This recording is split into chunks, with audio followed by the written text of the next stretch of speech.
All right, today, I think I'm not going to have you spend some time working on a problem on your own, because I think what would be best is to just do a lot of examples, as many examples as we can fit in, of thinking about polynomials, rational functions, graphing, asymptotes, discontinuities that might occur either because of asymptotes or what are called removable discontinuities, and start thinking about limits as well in more depth.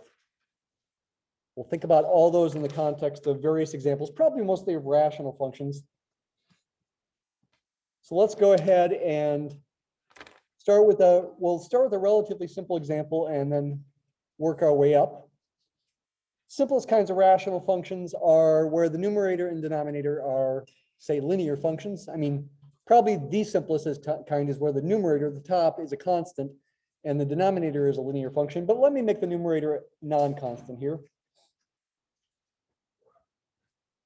So f of x is x minus 2 over x plus 3. So here's our first example. That's a rational function. When you hear the word rational function, you should think ratio, fraction. The top and the bottom have to be polynomials. So they have to not have any fractional powers themselves, or square roots or things like that. You know, of course, square root of x is the same as x to the 1/2. And remember what I said on Wednesday, when the degree of the top and the bottom is the same as they are here, they're both first degree, you will have a horizontal asymptote. At least once you've canceled any common factors, you can then clearly see a horizontal asymptote, as well as, in this case, a root and a vertical asymptote. And actually, just for a little extra interest, let's change the top a little bit. Let's make it 5x minus 2 instead of just a plain x minus 2. So we want to learn how to graph these and think about them. We can use technology, but you should work at it without technology. You're going to understand it better if you can do it without technology. So I first look for, the Y-intercept, if there is one. There would be no Y-intercept if the function is undefined at x equals 0. But this function is defined when x is 0.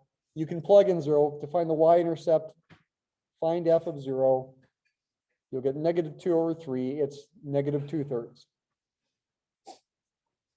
That's the Y-intercept. What about x-intercepts? You can, in general, have more than one of them. Can you just look at that and tell? Somebody want to tell me what the x-intercept is? There is just one in this case. That should be simple enough that you can just look at it. Go ahead. That's where the vertical asymptote is, where the bottom is 0, negative 3. Where is the top 0? Positive 2/5. Can you do it in your head? Positive 2/5. 2/5.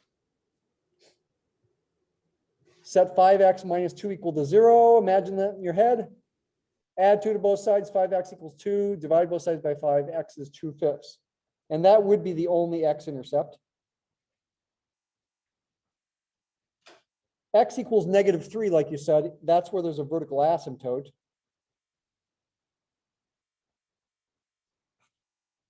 X equals negative 3. That's where the bottom is 0. Again, we assume we've canceled all common factors.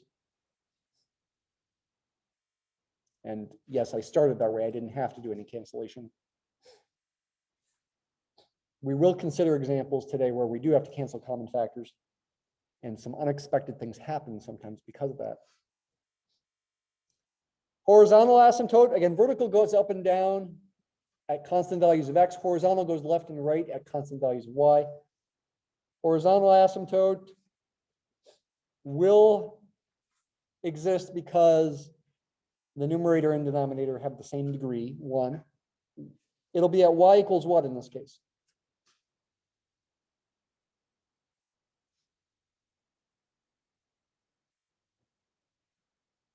Not 0. 5 over 1. Yeah, when the degrees are the same, look at the ratio of the coefficients of the highest power of x. on both the top and the bottom. In this case, 5 over 1, which is 5. If the degree of the bottom, the denominator, is bigger than the degree of the top, if I had a quadratic in the bottom, for example, then y equals 0 would be a horizontal asymptote. If the degree of the top is bigger than the degree of the bottom, then there is no horizontal asymptote. If it's one higher, there could be a slant asymptote, but no horizontal asymptote. Before we make the graph, let me justify symbolically the horizontal asymptote with a calculation. This calculation is an example of a limit calculation.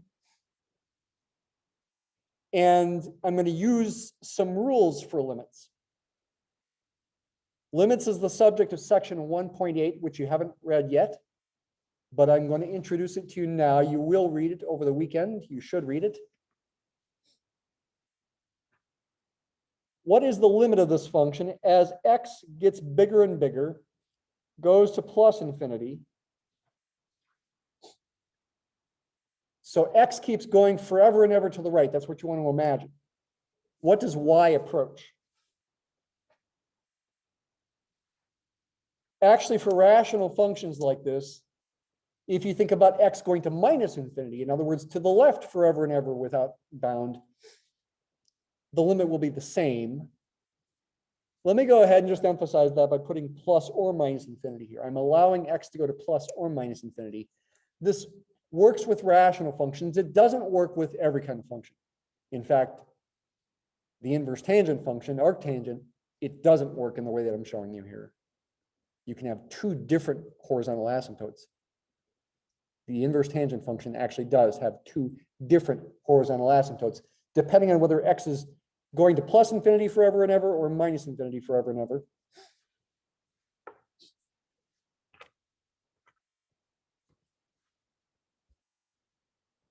But with rational functions, it'll be the same thing.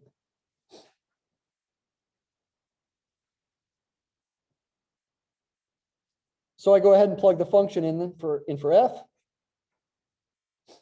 And what do? Do I just say this is infinity over infinity, which equals 5? No, don't say that.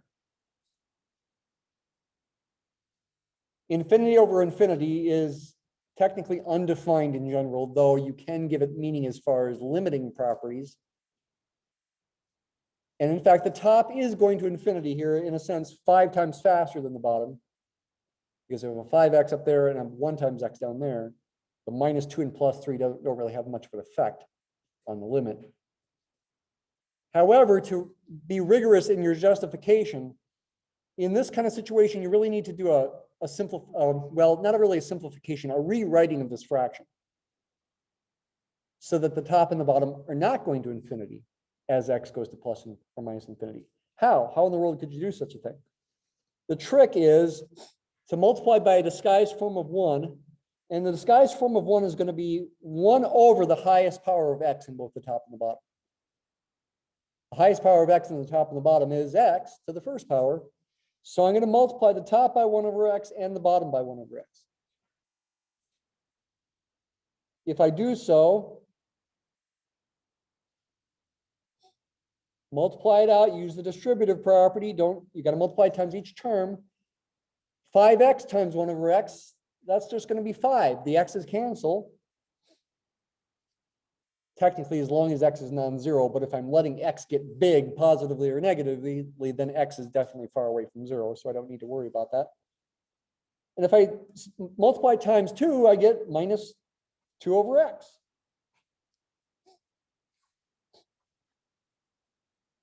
I get 2 over x, but I'm subtracting it. Do it to the bottom as well. You're not going to get an equivalent fraction unless you also do it to the bottom. If you do the one thing to the top, you got to do it to the bottom. This is really a disguised form of 1. So it's not changing the fraction. It's not changing its value when it's defined. X times 1 over x is just 1. 3 times 1 over x is 3 over x. Now I have a new fraction that equals the old fraction, wherever they're defined at least. And so their limits should be the same. And now, yeah, I do have something that's going toward 5 on the top as x goes to infinity, and something that's going toward 1 as x goes to infinity on the bottom. Not infinity over infinity any longer. It's 5 over 1 or 5. To be extra picky about justification here, really I should show some more steps. There are some laws of limits that are worth knowing, and so it's worth emphasizing here that the limit of a fraction, a quotient, is the corresponding fraction or quotient of the individual limits. I can bring the limit sign up into both the top and the bottom as long as the limit on the bottom is non-zero, so I'm not dividing by 0. Now, by writing this in the first place, I'm implicitly assuming I'm not dividing by 0 here. Is that really the case? Well, that would take justification, but yes, it is really the case. It should make intuitive sense. This is going to go to 1 plus 0, which is 1. But again, let me be extra picky about reasons here now. Again, I've got the limit of a difference and the limit of a sum.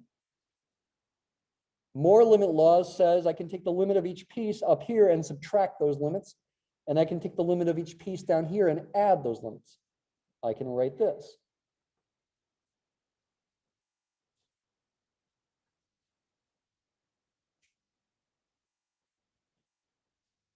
Yikes, this is a lot of writing.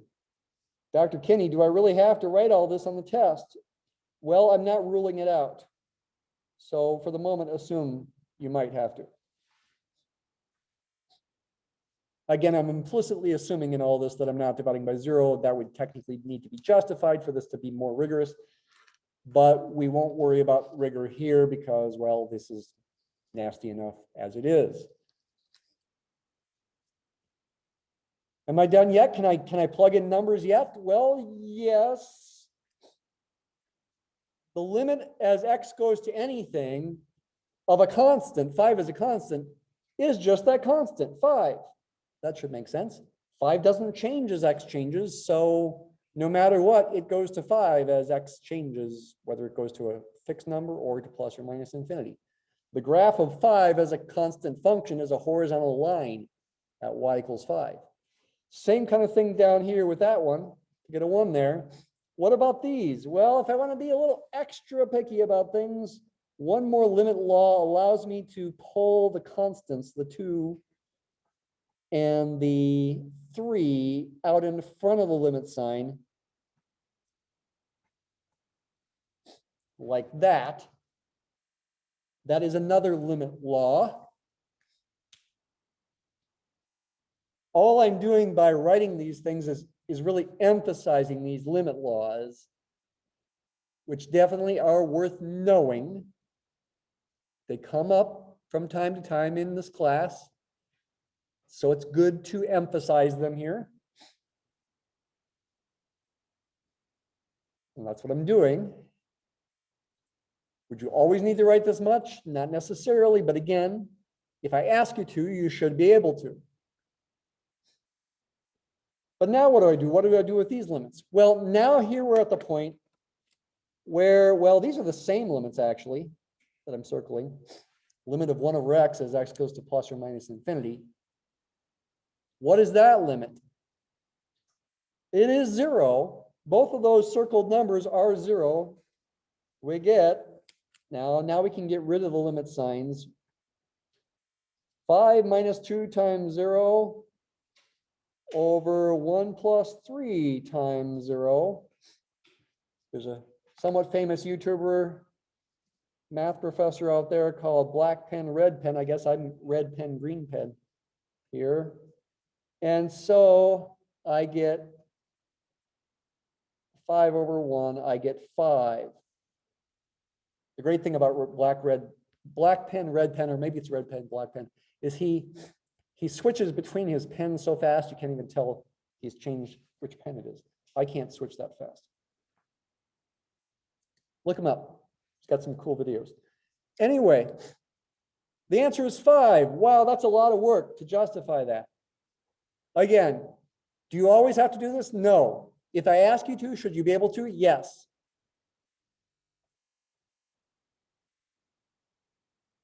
And again, we're not being fully rigorous because we should really emphasize we're not dividing by 0 when we do this limit, especially right there. That should sort of take a side calculation to emphasize, but we're being hand wavy and not worrying about it here.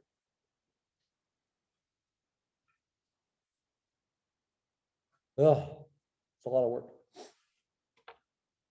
Worth doing at least once in class, and maybe at least once on homework, and maybe at least once on an exam, to emphasize these laws of limits. The limit of a quotient is the quotient of the limits when you're not dividing by 0. The limit of a difference is the difference of the limits. The limit of a sum is the sum of the limits. These phrases are important too.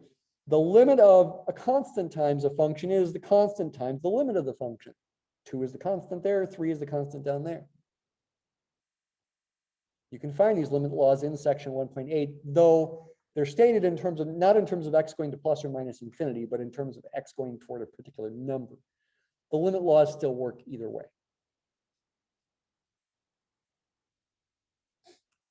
All right, now let's get on to graphing it. So I know the intercepts, the asymptotes.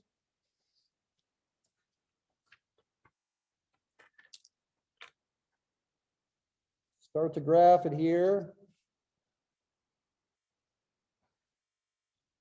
Let's just mark those first. Y-intercept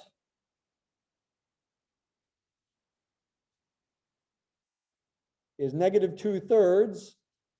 If this is negative 1 here, the y-intercept's about there.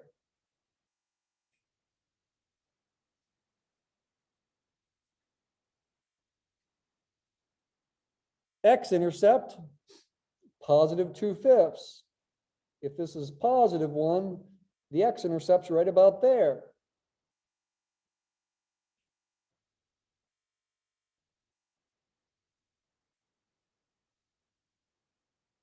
Vertical asymptote at x equals -3. Maybe draw a vertical dashed line that's not part of the graph. It's just the vertical line. That's the vertical asymptote. It's tempting to think that because you go through these points, I should probably connect those dots. And if you continue following this down, probably you go downward toward minus infinity as x goes toward -3 from the right. Probably that's what happens. There's no other x-intercepts over here. It can't come back up because otherwise it would have to cross the axis again. Yeah, I think I'm confident enough that that happens that I'm going to go ahead and draw that there.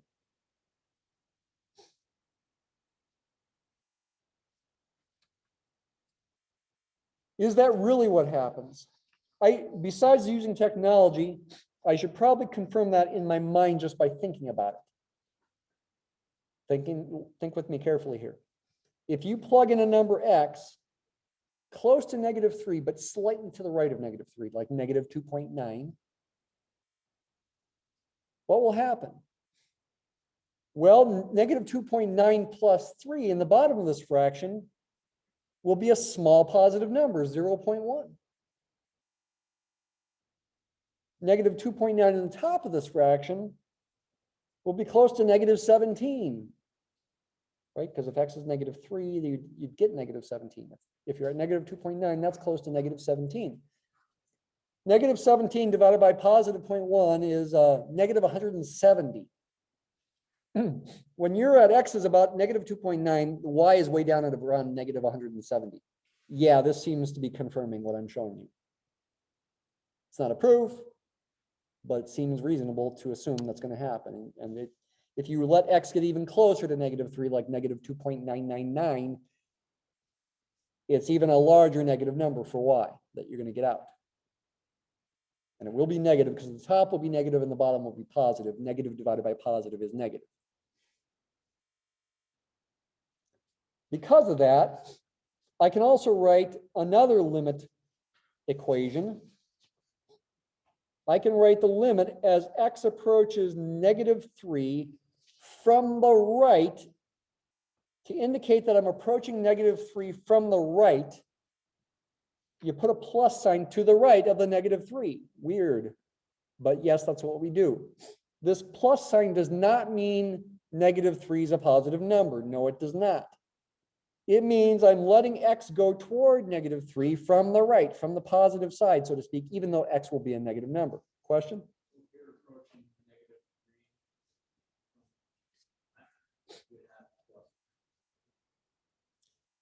If you were approaching -3 from the left, you'd have -3 minus, actually, you'd have 2 minus signs. The plus on the right side means approach from the right. If you had a minus sign there, it means approach from the left. I'll write that one down as well. This is minus infinity. Now, technically speaking, this equation is not a literal equation in the usual sense of equation, because infinity and minus infinity are not numbers in this class, at least. There actually are some classes where they are numbers, but not in this class. We don't treat infinity and minus infinity as numbers in this class. We treat them more as concepts. It's going down forever and ever.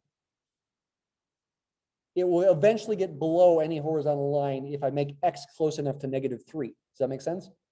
No matter how low my horizontal line is, -10 to the million power, it's going to go below it if I make x close enough to -3 and just barely barely bigger than -3. That's what it means. You can make it rigorous. The talking about going down forever and ever is just in our imaginations. It's a useful way to imagine things. What about if I was approaching -3 from the right? Look at the formula again. If x is like -3.1, -3.1 plus 3 is -0.1, a small negative number, you might say. If x is -3.1, the top is still close to -17. -17 divided by -0.1 is positive 170. Negative divided by negative is positive. When you're close to -3 on the left side of it, the graph's going up to infinity, plus infinity, and I can write the limit as x approaches -3 from the left.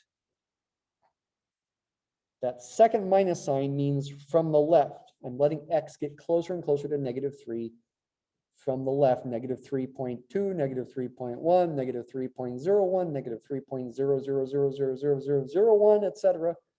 Not equal to -3. Don't do that. Then I go off to plus infinity. This is no proof, but it seems reasonable based on thinking about numbers. I only drew a little tiny piece of it. Why did I draw a little tiny piece? Well, because I know there's a horizontal asymptote at y equals 5. 1, 2, 3, 4, 5. And yeah, with this kind of rational function where the top and the bottom are linear, you won't cross your horizontal asymptote. Horizontal asymptotes can be crossed. Some people have the impression that horizontal asymptotes can never be crossed. That's wrong. They can be crossed. You can touch horizontal asymptotes. It's just with examples like this, you don't. And some other common examples you don't. But there are examples where you do. This one it won't, and so the graph's going to look kind of like that. Though I'm unsure how close to the, yeah, on this scale it could be off over here or something. I'm unsure how close to that point the graph actually is. I'd have to plot some points. I'm not worrying about it. So I'm not drawing the graph as well as I possibly could. I'm just trying to get the right basic behavior. And as x goes to infinity through positive values, you also approach y equals 5. This particular rational function does not cross its horizontal asymptote. There are examples where you do, or touch them, you might say. Yeah, it's probably more up here, but I'm just trying to emphasize that it goes off to plus infinity there as x approaches -3 from the left. You certainly can confirm this with your calculator. I'm going to quick confirm it with Mathematica. Just making a basic kind of plot. Not requiring you to know any Mathematica at the moment. There will be time later in this class where you will need to know it because we're trying to do it for the projects. So it's good to try to experiment with it. I can just type the function in without defining f of x here. I can just type 5x minus 2 over x plus 3. There it is. Notice it made the y range more squashed, you might say, so you see a wider range of y values there. If I made my plot range more limited, like -5 to 5, we probably wouldn't see that other part there. Yeah, you don't even see it. Let's try this and see if we see it. Just barely see it.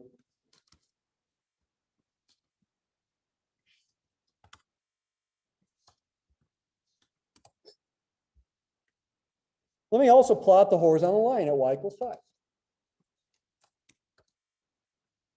Helps you believe that it is approaching that as x goes to plus or minus infinity. If I do it over a wider range, it'll be even more clear. Like that.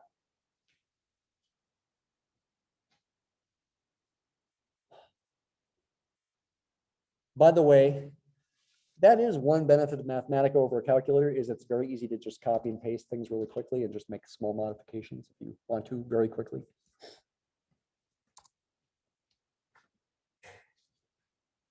Mathematica can pretty much do any kind of computational and graphic math you can possibly think of. It's that powerful. I can make it do pretty much anything I want that I can imagine in math. It's got extremely high functionality. If you've heard of Wolfram Alpha, it also has access to Wolfram Alpha. If you hit double equal sign and type Minneapolis like I just did, it's accessing Wolfram Alpha right now. It takes a little longer to run at first, but then it runs faster. There we go. This is the kind of output you may have seen on Wolfram Alpha if you've seen Wolfram Alpha before. And you can download data and do all sorts of things. Probably. One thing I've done is I've looked up data about the position of the planets at any moment in time, and it updates the positions of the planets like every second. So you can actually access that kind of data. Okay. Wolfram Alpha and Mathematica are by the same company, Wolfram Research. Wolfram is the last name of Stephen Wolfram, who's a fairly famous physicist.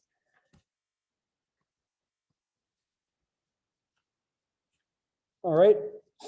Let's modify this example a bit.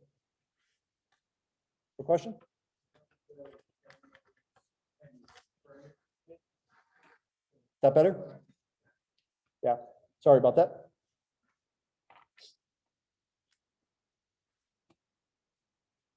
Let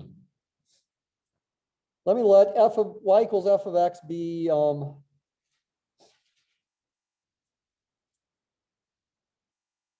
well, it's okay. Let's go ahead and write it like this here initially. 5x minus 2 over x squared plus 5x plus 6.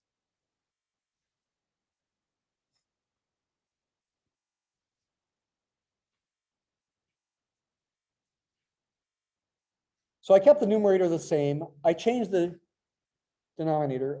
You know, actually, I don't want to do that. Sorry. Let's change this. I'm going to keep the denominator the same, x squared plus 5x plus 6, but let me change the numerator as well. Let me change it to be, let me think here, 5x squared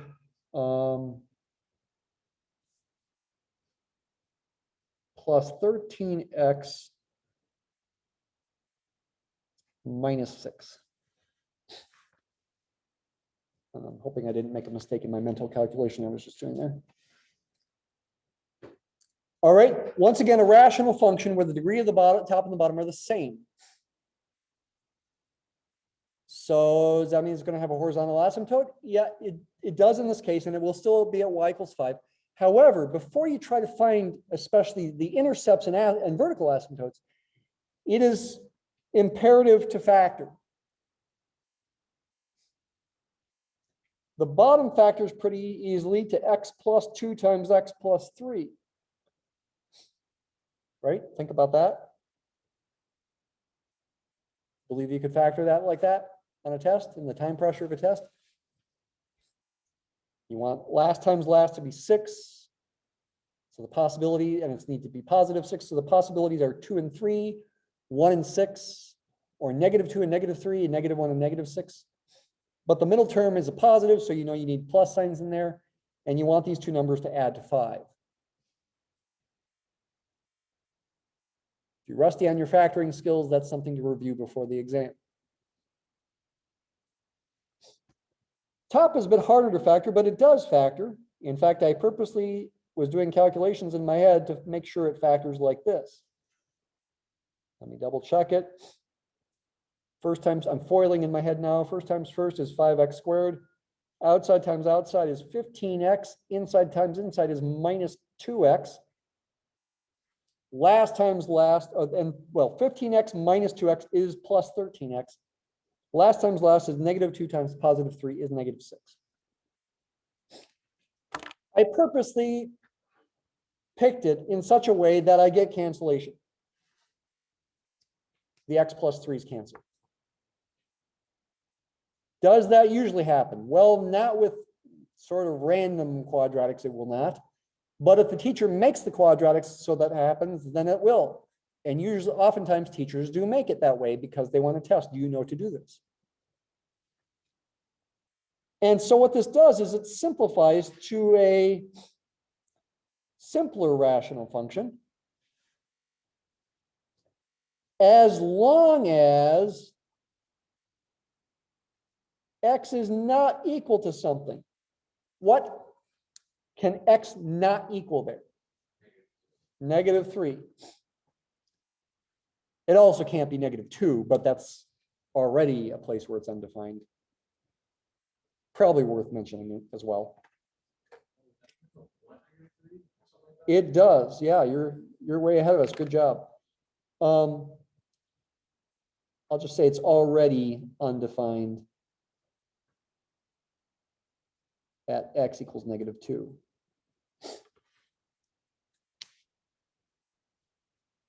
So these two functions are the same, the exact same function, as long as x is not -3, and that, yes, technically as long as x is not -2, but neither of them is defined at -2. Their graphs will be the exact same, and neither will be defined at -2, but there will be one point where the graphs are different when x is -3.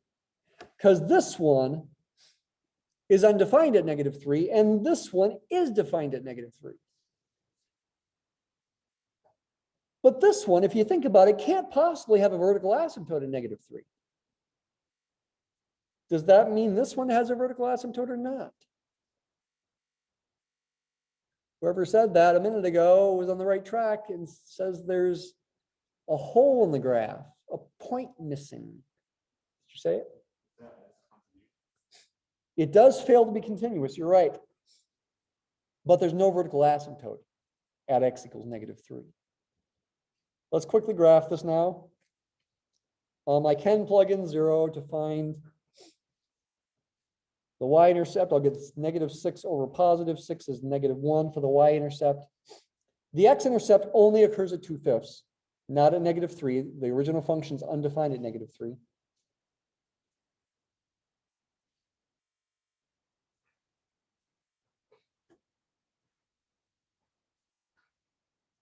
Sorry, I didn't do a very good job with those axes.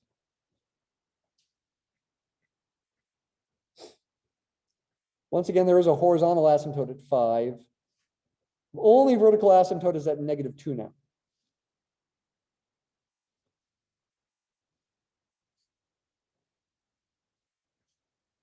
Y-intercept is at -1 right there. X-intercept is at +2/5. The graph looks somewhat similar to the other graph, it seems. It seems like it's going to.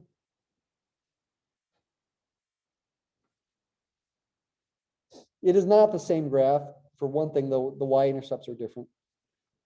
But it's looking somewhat similar.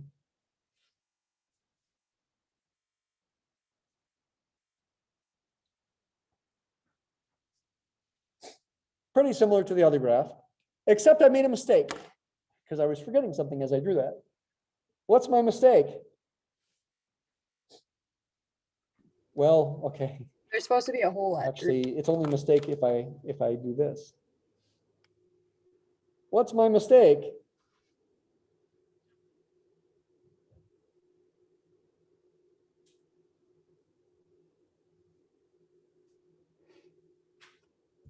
There's supposed Where's to be the hole be that I was hinting at? it should be at -3. X equals -3.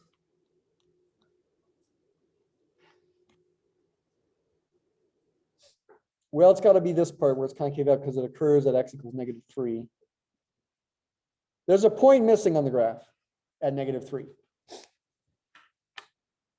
The reason that makes intuitive sense without rigor here is that these two functions have the exact same graph because they equal each other as long as x is not equal to -3. This function is defined at x equals -3, so its graph is continuous there. It would fill in the hole, so to speak. But this one's undefined when x is -3. You can't plug -3 into that formula there or this formula because you'd be dividing by 0.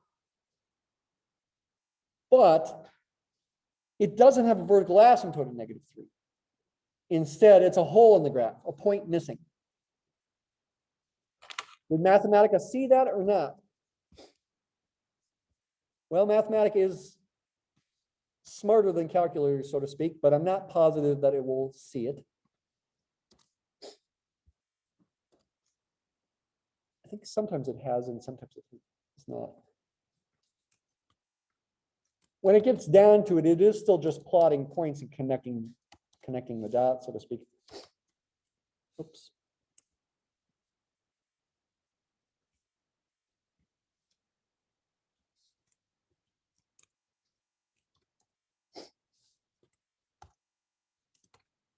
Okay, I'm not seeing a hole in the graph there.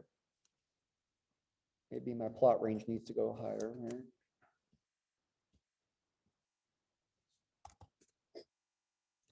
If we were to see the hole in the graph, it would be right here. But we're not seeing it.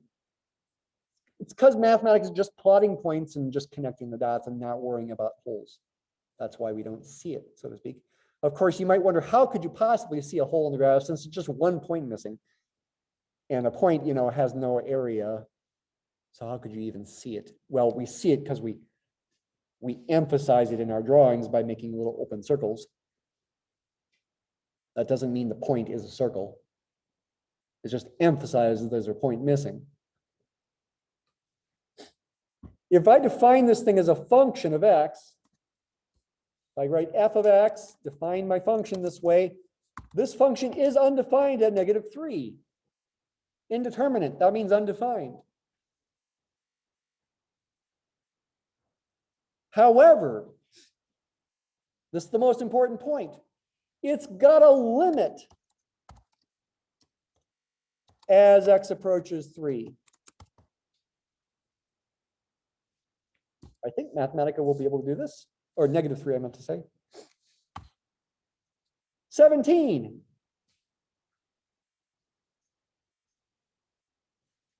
And that indeed is the value of the fraction that I got after cancellation at -3. Here's the fraction after cancellation. What is g of -3? It should be 17. Yeah.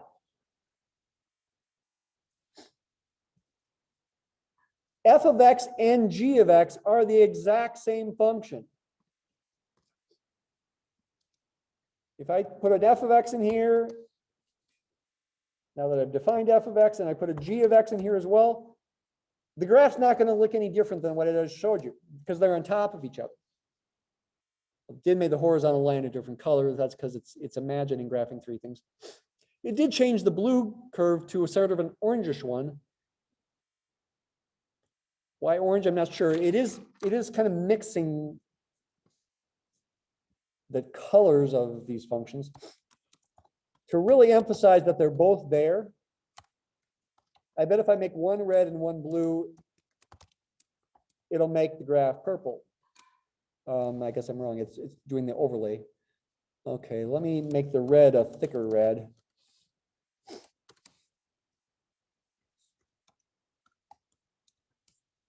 Okay, you can see the blue graph on top of the red graph. They are the exact same graph, except when x is -3 and y is 17. They're the exact same functions, except right there. But you're not seeing it with the technology.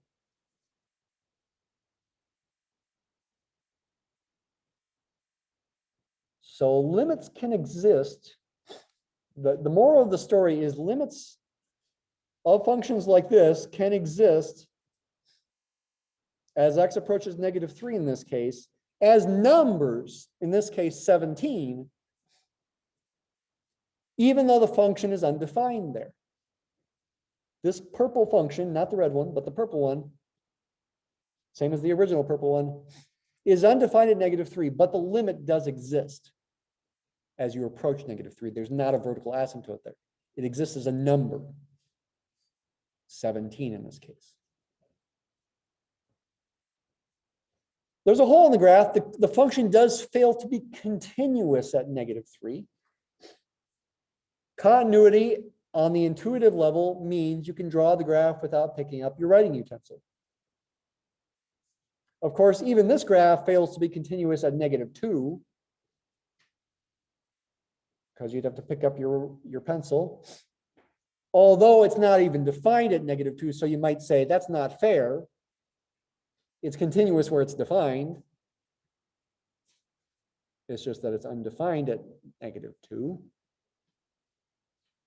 This one's undefined at -3, so you may say it's not fair there for that one. The discontinuities for these two things, this one at -3 and this one at -2, are of a different nature. This one's discontinuity is just a hole in the graph. That discontinuity could be removed. It's called a removable discontinuity, in fact, by filling in the hole. If you wanted to, why not? The one at -2, I guess for both functions, cannot be removed because you got the asymptotes. There's nothing you can define this function to be at -2 to make it continuous.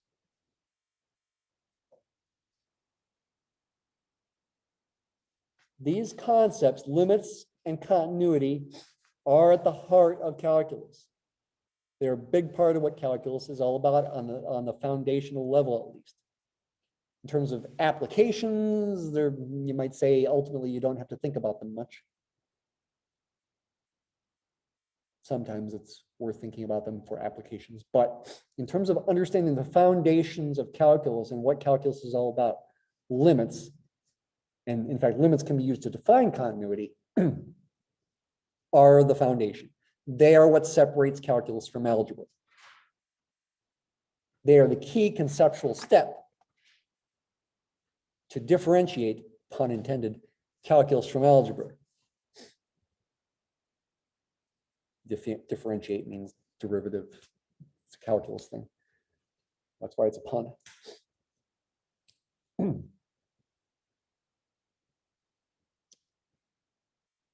Let's emphasize this kind of removable discontinuity in another way.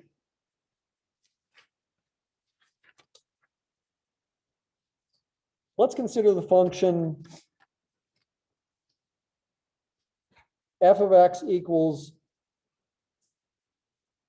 sine of x over x. Is that a rational function? It is certainly a ratio, but the top is not a polynomial. So technically, no, it's not a rational function, even though it is a ratio. Rational function, when you use that word, rational function, you mean ratio of polynomials. Sine of x is not a polynomial. Though, you don't need to know this for the test. As an aside, even though sine of x is not a polynomial, that's a little bit of almost a fib. It actually can be thought of as a polynomial if you let it be an infinite polynomial.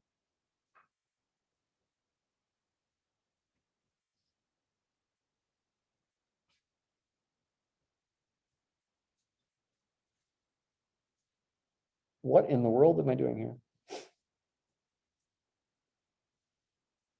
Sine of x actually can be thought of as an infinite polynomial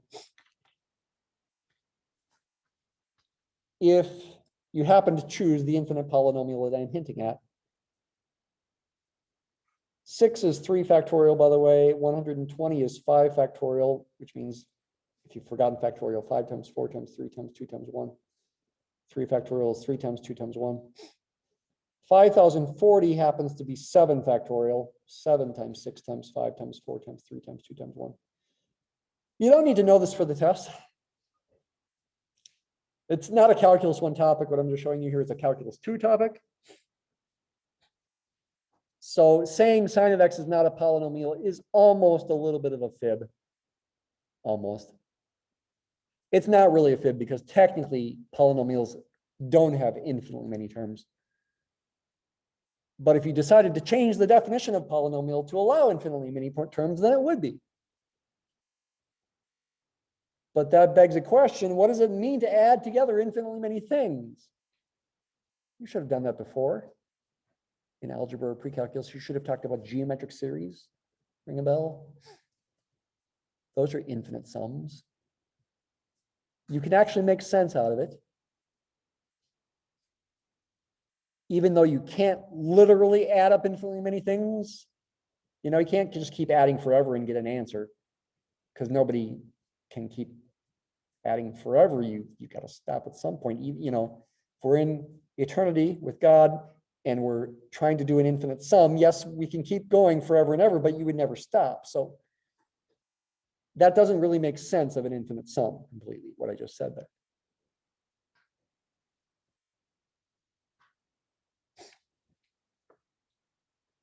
Anyway, what's the point for you? This function is undefined is defined everywhere except x equals 0, right? It's undefined at x equals 0. I'd be dividing by 0.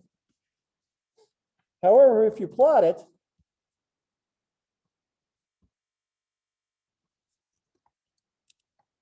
in Mathematica, by the way, when you enter the sine function, you need a capital S. That's essential. You also need square brackets, not parentheses around the x. If I plot this, I don't know, negative pi to pi or something. Let me do a bigger interval. Negative 3 pi to 3 pi. Oh, it's fun to do even bigger. Negative 5 pi to 5 pi. Cool looking graph, huh?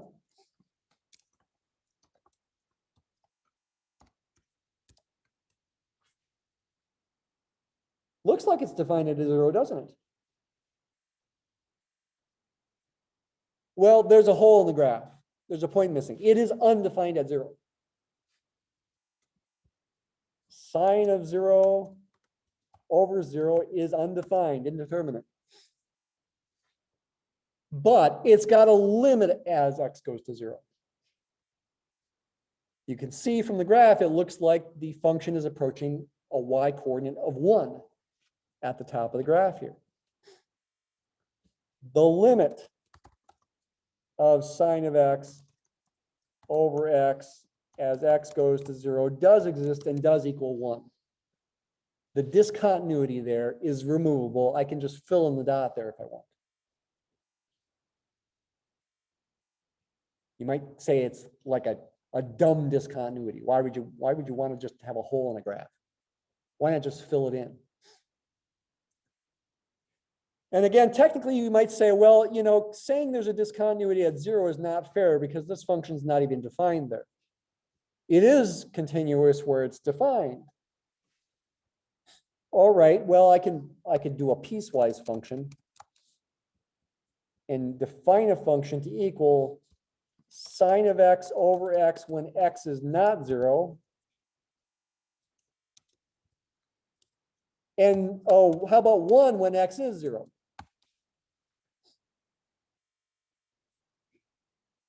I'm not telling you how I got the not equal sign in there. I'm also not telling you why you actually need a double equal sign here. But it actually is true. That function is defined at 0 and it does equal 1. It equals sine of x over x when x is non-zero and equals 1 when x is 0. it fills in the hole. I've removed the discontinuity because it was kind of just annoying to me. I just felt like filling in. So if you can remove a discontinuity, it is typically a good idea to do so, though to technically be correct, you need to define it as a piecewise function to technically remove it. This is supposed to represent a curvy, you draw this as a curvy brace by hand. You define the function, you write it by hand like this. F of x equals, use curly braces, sine of x over x when x is not 0, and 1 if x is 0. Now that filling it in with 1 makes it continuous. If I pick something else like 2, I'd still have a discontinuous function at 0. And if I made it 2 instead of 1, that would be a discontinuity. That is a valid discontinuity, you might say, because the function still would be defined at 0 in that case. But you could fix the discontinuity by redefining it to be 1 instead of 2. Why in the world would you make it 2 if the limit is 1? Making a lot of subtle points here, but they really are important points. Can I clarify anything?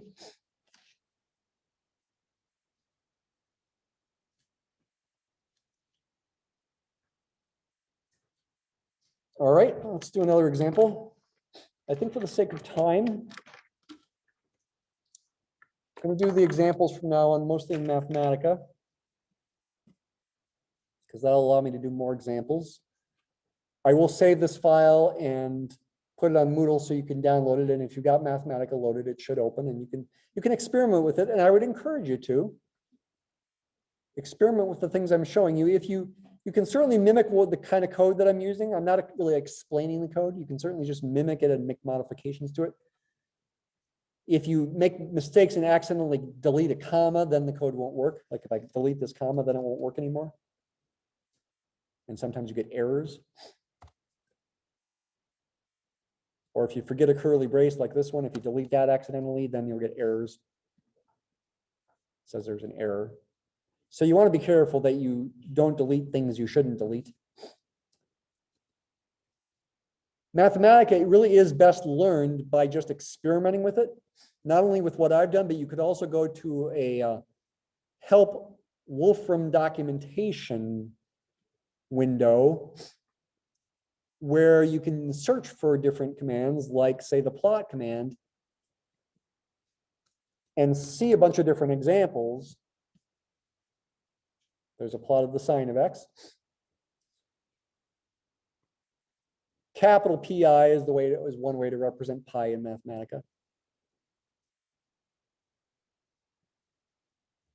You can actually, in this help window here, this documentation center, you can actually make changes.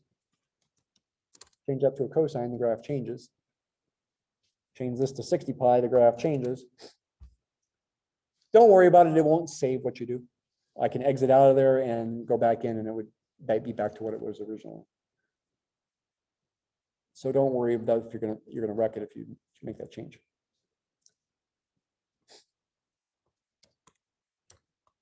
Our next example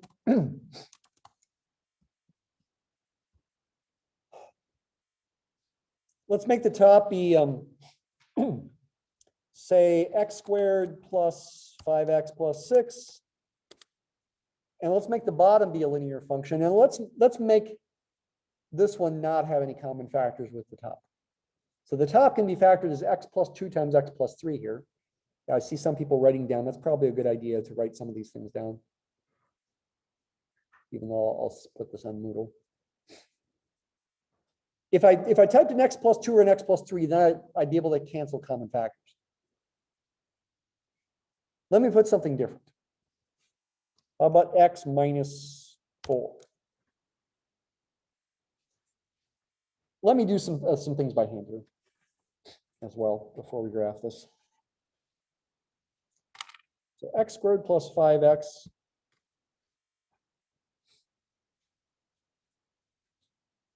plus 6 over x minus 4.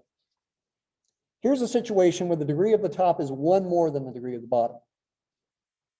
There are no horizontal asymptotes for this one. However, because it's 1 more than the degree of the bottom, degree 2, degree 1, there will be a slant asymptote, a slanted line with a non-zero slope that this graph, the graph of this approaches as x goes to plus or minus infinity. How do you find the slant asymptote? You do long division. Take x squared plus 5x plus 6 and divide by x minus 4. I'm doing it with the long division notation. If you know synthetic division, you can do it that way too, because we're dividing by a linear function.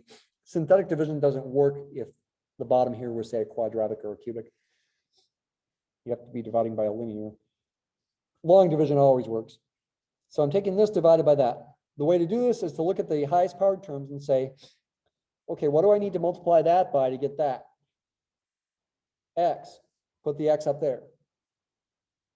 Now take that x and multiply times each term on the left here and put the answer down there. X times x is x squared. X times negative 4 is minus 4x. Subtract, whereas with synthetic division you add, but here you subtract. The x squareds cancel. 5x minus negative 4x is the same as 5x plus 4x. Then 2 minus signs make a plus, giving you positive 9x. And then bring the 6 down as a plus 6. Now I need to multiply the highest power here, x, by 9 to get the highest power here, 9x. So put a plus 9 up here. Multiply the 9, I get a 9x minus 36. 9 times negative 4 is negative 36. Subtract. The 9x's cancel. 6 minus negative 36 is 6 plus 36 is 42. What's the benefit of doing this? It allows us to rewrite this function in a new way that allows us to more clearly see what the slant asymptote is. That's what the benefit is. This is the quotient, whatever you have up there, that's called the quotient. And this number here is the remainder. And what this means is I can rewrite this function as the quotient x plus 9 plus the remainder 42 divided by what I was originally dividing by, x minus 4. This is completely analogous to what happens with numbers. When you take a number like 17 and divide by 5, what you did back in 4th or 5th grade is you said, oh, that's 3 remainder 2.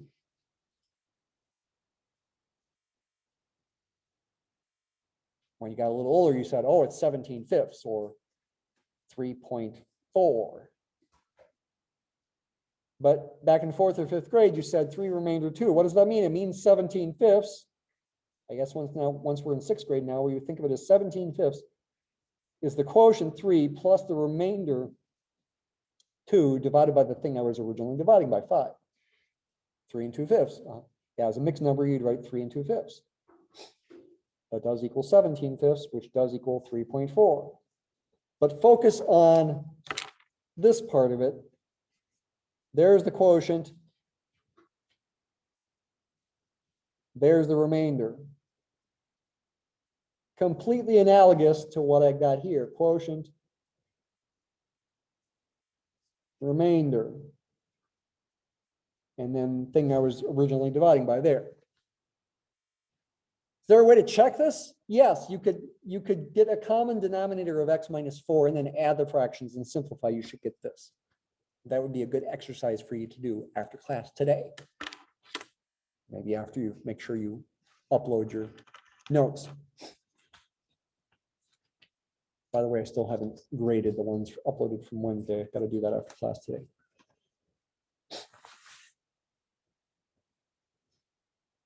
And okay, so how does this help? This helps because it makes it more clear what line x plus 9 this function approaches as x goes to plus or minus infinity. As x goes to plus or minus infinity, this fraction right there goes to 0 because it's a constant over a linear function. this term goes to 0 as x goes to plus or minus infinity. When x is a really big number, either positively or negatively, like plus or minus a billion, this is a tiny number. It hardly contributes to the value of this function. That's the dominant term, x plus 9. You may even say x is the dominant term, but technically to get the right slant asymptote, it's going to be the function x plus 9. The function x plus 9 is a graph that looks about like that, where this is 9 and the slope is 1. So whatever graph this looks like, it's going to have to approach this slanted line as x goes to plus or minus infinity. And you can find other things you can figure out. This has got intercepts at -2 and -3. -2 and -3, say, are your x-intercepts. It's got a vertical asymptote at 4. And you can think about what happens. The y-intercept is at 6 over -4 is -3/2. Yeah, I think the function is going to have to look something like this. Yeah, it's got to push that vertical asymptote. And up here, it's going to be, sorry, something like that is got to be what the function looks like. Let's confirm it with Mathematica. I'm going to do the original function. Yeah, x squared plus 5x plus 6 over x minus 4. Semicolon suppresses output, but I can also use it to separate the lines of code here. Copy and paste f of x. X goes from, say, -6 to 6 or something. I should probably do a bigger plot range in the y direction, like -50 to 50. Okay, I need to go bigger for x to see it here. Yeah, and I also want to graph x plus 9 in here. It's a little deceiving as far as what the slant asymptote is. Let's go -20 to 20 and -500 to 500 or something. Well, that's actually probably too extreme. Let's try 50 to 50. Okay, that's pretty good. And yeah, the x-intercepts are at -2 and -3, which you can barely see the difference here. You'd have to zoom in near this spot here to see they're really two distinct x-intercepts. And yeah, vertical asymptote at x equals 4.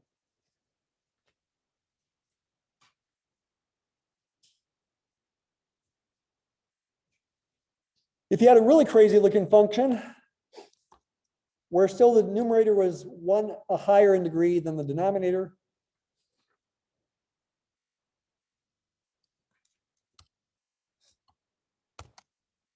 and I'm just making it up here on the fly, so probably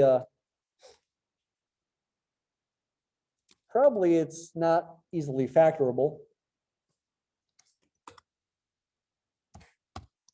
Yeah, probably the roots of these things are irrational numbers, but I did make it so the degree is 1 more than the degree of on the top is 1 more than the degree on the bottom. Interesting. It does seem to have a slant asymptote. Is there a way to find it? Yeah, you could still do long division. You could do that by hand. You also can use Mathematica to do your polynomial division. You can go PolynomialQuotient is a built-in command.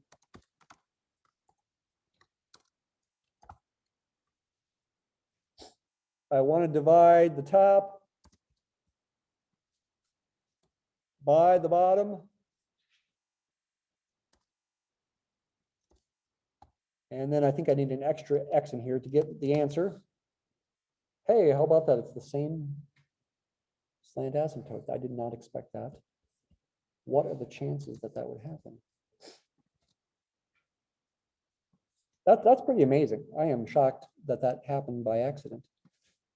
It's got the same slant asymptote as the other one.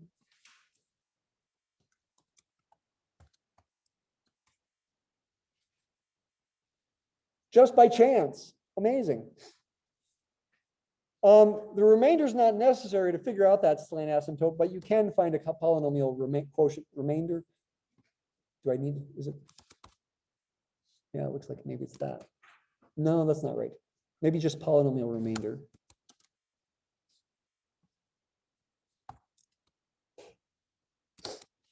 Yeah. And if you want to check it, the calculation, so Mathematica did long division in two separate lines there with the quotient and remainder.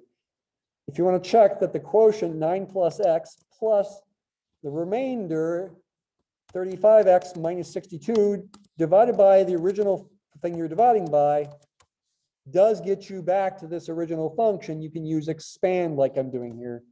Well, I thought it was expand, maybe together. Yeah, with fractions, it's together.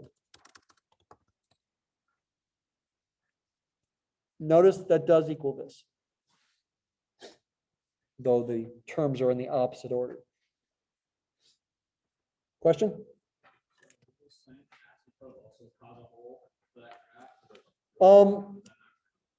This would, probably because I've done this randomly, there's probably no common factors in the top and the bottom.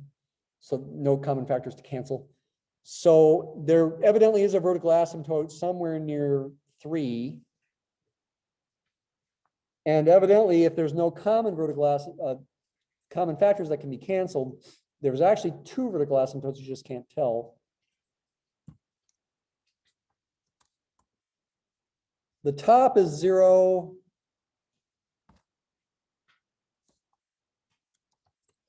When x is close to negative 4.686, that's an x-intercept. Now it looks like there could be another x-intercept there, but evidently by this, there's not. And the bottom is 0.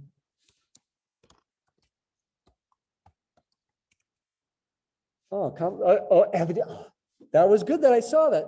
Evidently, the roots of the bottom are complex numbers. I thought there was a vertical asymptote here, but there's actually not. If I go up a little higher, you'll see there's no vertical asymptote there. I was deceived. I'm glad that happened. That makes you realize you can't necessarily trust the technology because, for example, maybe you picked the wrong window like I just did to see truly what the graph looks like. Here, by the way, also notice what's happening. This graph is crossing its slant asymptote. And there are graphs that cross their horizontal asymptotes like sine of x over x does. It crosses its horizontal asymptote, in fact, infinitely many times. Its horizontal asymptote is the x-axis, y equals 0. But it's crossing it infinitely many times. Of course, it's not a rational function, so maybe you say that's not fair. But rational functions can cross horizontal asymptotes too.